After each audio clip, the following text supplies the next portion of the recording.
News டே நேயர்களுக்கு வணக்கமுங்க. ஐயா ஸ்டாலினுங்க பேசாமல் ஸ்பெயின்லேருந்து அமெரிக்கா ஆஸ்திரேலியான்னு போயிருக்கலாமுங்க. இப்போ வம்படியாக இங்கே வந்து சிக்கிட்டாருங்கண்ணா. அட கூட்டணி கட்சிகள்லாம் செம்ம நெருக்கடி கொடுக்குறாங்களாமாங்க.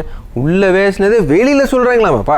என்றைக்குமேங்கண்ணா பொதுவாக பார்த்தோம்னாங்க எத்தனை சீட்டு கேட்டோம்னு வெளியில் சொல்ல மாட்டாங்க. ஆனால் இந்த தடவைங்க எல்லாரும் சொல்கிறாங்களாமாங்க. அட கொடுத்து தான் ஆகணும்னு அழுத்துறாங்களாமாங்கண்ணா. என்ன பண்ணுறது சொல்லுங்கள். இப்போது விசிக வந்து 4 சீட்டு கேட்டுருக்குறாங்களாமா. காங்கிரஸ் 15 சீட்டு கேட்டுருக்குறாங்களாமாங்க. காங்கிரஸ் தலைவருங்க முதல்ல இந்த தகவலை சொல்லுறீங்க. செய்தியாளர்கள் கேட்டப்ப நியூஸ் சேனலில் வதந்தி பரப்புகிறாங்க அப்படின்னு சொன்னாருங்க. ஆனால் இப்போ என்னடான்னா அவரும் 15 சீட்டு கேட்டுருக்குறோம் அப்படின்னு சொல்லிட்டாருங்கண்ணா. ஆக எல்லாருமே சேர்ந்துங்க ஐயா ஸ்டாலின் பிதுக்கிட்டு இருக்கிறாங்க. சரி கண்ணுங்களா, விரிவான செய்திகளை பார்ப்போம். அதுக்கு முன்னாடி குறுஞ்செய்திகளை பார்த்துருவாங்க. அதிமுக கொண்டாந்த திட்டத்தை கூச்சமே இல்லாமல் திமுக தான் கொண்டாந்ததுன்னு அடித்து பேசியிருக்கிறாருங்க அண்ணன் உதயநிதி. தொலைநோக்கு பார்வையோட திட்டங்களை தீட்டுறதா ஒரு உருட்டுனாரு பாருங்க. உடன்பிறப்புகளே ஆடி போயிட்டு தேர்தல் வருதுல்லைங்க, மக்களை ஏமாத்த நாடகம் போடுறாங்கங்க.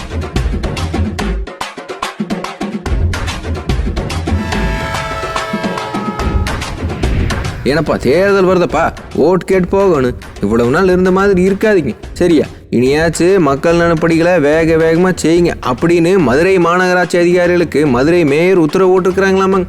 அக்காவுக்கு தேர்தல் வந்ததும் தான் சனங்க மேலே அக்கறை பொங்கி வலியுதுங்க.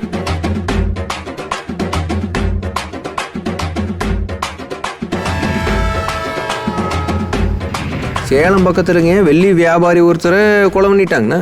யாரடா அதை செஞ்சான்னு விசாரிச்சு பார்த்தோம்னாங்க திமுக நிர்வாகி ஒருத்தர் கூலிப்படையோட கைதாகி இருக்கிறாருப்பா. குடும்ப சண்டையில கடுப்பாகி கூலிப்படை ஏவி கொலை பண்ணியிருக்கிறாரு பாருங்க. ஆளுங்கட்சிக்காரங்களே இப்படி இருந்தா எப்படி சட்ட ஒழுங்கு நல்லா இருக்குமுங்க.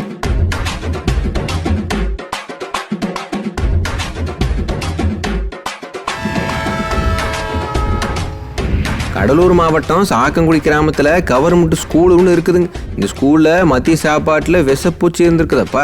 சாப்பாடு சாப்பிட்ட 3 பிள்ளைங்க வாந்தி மயக்க வந்து ஆஸ்பத்திரியில் கிடக்குறாங்க. ஸ்டாலின் ஐயா காலையில் சோறு போடுறோம்னு பெருமை பேசிட்டீங்களே, என்ன மாதிரி சோறு போட்டுட்டு இருக்கிறீங்கன்னே கொஞ்சம் நீங்களே வாருங்க.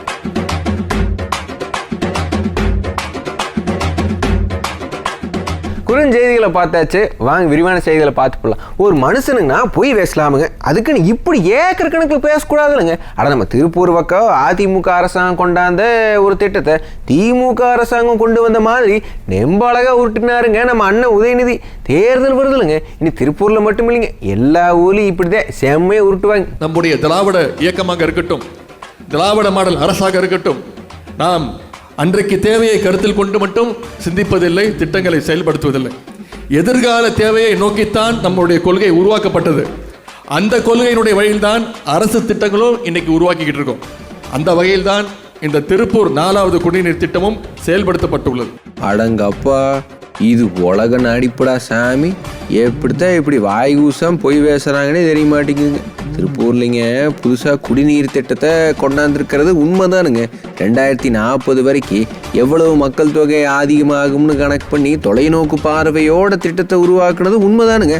ஆனால் அண்ணன் சொன்ன மாதிரி இந்த திட்டத்தை விடியா திமுக அரசாங்கம் உருவாக்கலிங்க. இந்த திட்டத்தை உருவாக்கி நிதி ஒதுக்குனது அதிமுக அரசாங்கமுங்க.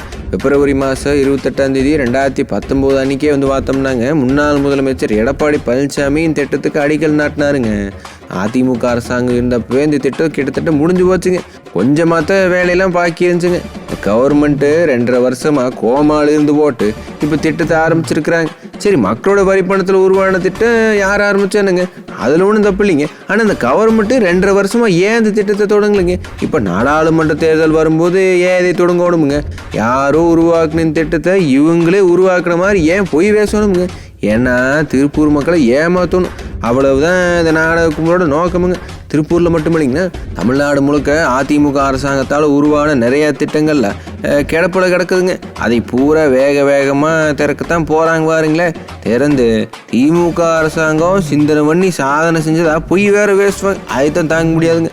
தேர்தலுக்காக இவங்க ஓர நாடகத்தை மக்கள் நம்பக்கூடாதுங்கண்ணா. இந்த அரசாங்கம் ஆட்சிக்கு வந்த பிற்பாடு புதுசாக ஒரு திட்டத்தை அறிவிக்கலைங்க, ஒரு திட்டத்தையும் ஒழுங்காக முடிக்கலைங்க.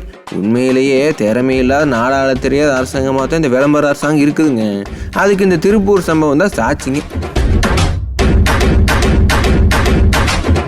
சால்னையா காஷ்மீர் பீகார்னு எங்கேயோ இருக்கிற மக்களுக்காக இங்கே இருந்துட்டு குரல் கொடுத்துட்டு இருக்கிறீங்க.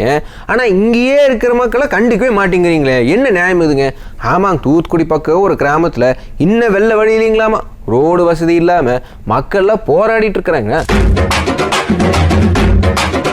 திருச்செந்தூர் பக்கம் இருக்கிற வட்டன்விளை கிராம மக்களுங்க, நாங்கள் இந்த நாட்டு மக்களா இல்லை தனித்தீவை சேர்ந்தவங்களா அப்படின்னு கேள்வி கேட்டுட்டு இருக்கிறாங்க.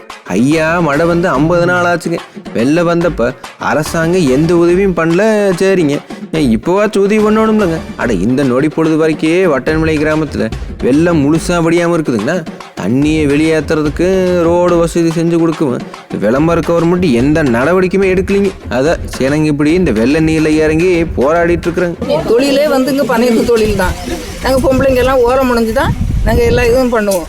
இப்போ அந்த ஓலையாக இருக்க முடியாத எல்லாமே தண்ணியில் இருக்குது.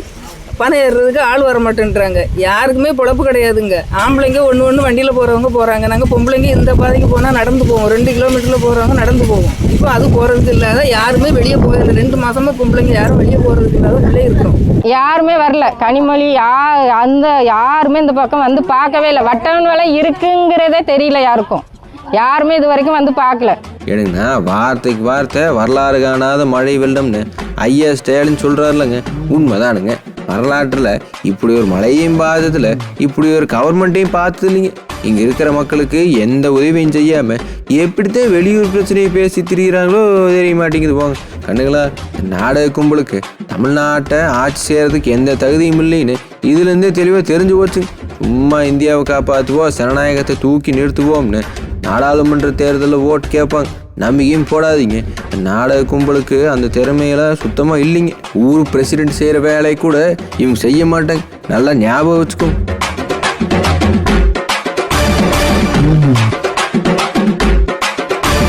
திமுக கூட்டணி கட்சிகளோட நிலைமை ரொம்ப பரிதாபமாக இருக்குதப்பா. அட சீட்டு பஞ்சாயத்து முடியாமல் போனதால் நொந்து போய் அப்படியே செய்தியாளர்கிட்டெல்லாம் புலம்பிகிட்டு இருக்கிறாங்க.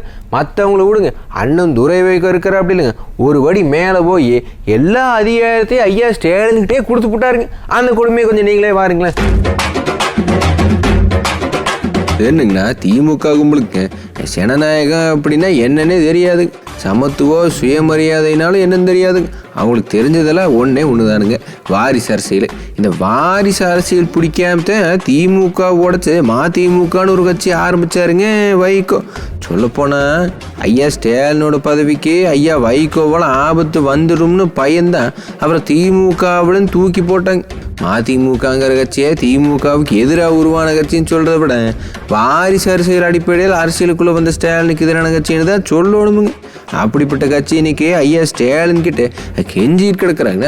அண்ணன் துரை வைகோ இன்னைக்கு செய்தியாளர்களை சந்திச்சா அப்படிங்க, என்னென்ன திருச்சியில் நீங்கள் நிற்க போகிறதா சொல்கிறாங்களே உண்மையா அப்படின்னு அவர்கிட்ட செய்தியாளர்கள் கேட்டாங்க. அதுக்கு அவர் என்ன சொல்கிறாருனாங்க, அது ஐயா ஸ்டாலின் தான் முடிவு பண்ணுவார் அப்படின்னு சொல்கிறாருங்கண்ணா. அதாவது இயக்க தோழர்களுடைய விருப்பம், ஆனால் அது முடிவெடுக்க வேண்டியது எங்களுடைய கூட்டணி தலைமை, நம்முடைய முதலமைச்சர் அண்ணன் தளபதி அவர் தான் இறுதி முடிவெடுப்பார். இல்லை தெரியாமல் கேட்கறனுங்க, எத்தனை சீட்டு கொடுக்கலாம்னு ஐயா ஸ்டாலின் முடிவு பண்ணுவார்னு சொன்னால் பரவாயில்லைங்க. யார் வேட்பாளர் அப்படிங்கிறதையும் அவர் தான் முடிவு பண்ணுவார்னு சொன்னால் அப்புறம் எதுக்கு மதிமுகன்னு ஒரு கட்சி? இப்போ எதுக்கு அதுக்கு ஒரு தலைமை? ஐயா ஸ்டாலினோட வாரிசு அரசியலை எதிர்த்து உருவான ஒரு கட்சி ஐயா ஸ்டாலின் என்ன சொன்னாலும் கேட்டுக்கோம்னா அப்புறம் என்னங்கன்னு அர்த்தம். இப்போ இதுல இருந்தேங்க இந்த கூட்டணி மக்களுக்கான கூட்டணி இல்லைன்னு தெளிவாக தெரியுதுங்க. அங்கே இருக்கிற எல்லா தலைவர்களும் வாரிசுகளுக்கு சீட்டு வாங்க பதவி வாங்கத்தான் வாரிசு கட்சியான திமுக கிட்ட ஐக்கியமாயிட்டாங்கன்னு தெளிவாக தெரியுதுங்க. கண்ணுங்களா, இந்த கூட்டணிக்கு ஓட்டு போட்டால் அவங்களோட வாரிசுகள் நல்லா தான் இருக்கு, ஆனால் நாம நல்லா இருக்க முடியாது. அதை நினைவில் வச்சுக்கோங்க. என்னமோங்கண்ணா, திமுக வழக்கம் போல கூட்டணி நம்பிட்டு குதிக்குதுங்க. மக்கள் நல்லா வச்சு செய்ய போகிறாங்க. ஏன்னு சொல்கிறேன்னாங்க, இன்னைக்கு சட்டசபையில் நடந்ததை கூட பார்த்துருப்பீங்க. மக்கள் பிரச்சனையை பேசுறது இல்லைங்க, அரசாங்கம் என்ன சாதனை பண்ணியிருக்குது, அடுத்தது என்ன செய்ய போகுது, என்னென்ன திட்டங்கள் இருக்குதுன்னு பேச மாட்டேங்கிறாங்க. உப்பு சப்பு இல்லாத அறிக்கைகளை வாசித்து அடிச்சு விட்டுட்டு இருக்கிறாங்க. இந்த கவர்மெண்ட்டால் மக்களுக்கு எந்த பிரயோஜனமும் இல்லைங்கண்ணா. அதனால் இந்த தடவை மெகா கூட்டணி அப்படிங்கிற ட்ராமாவில் வேலைக்காகாதுங்க. சரி கண்ணுங்களா, இன்னைக்கு நிகழ்ச்சி இதோட முடிஞ்சதுங்க.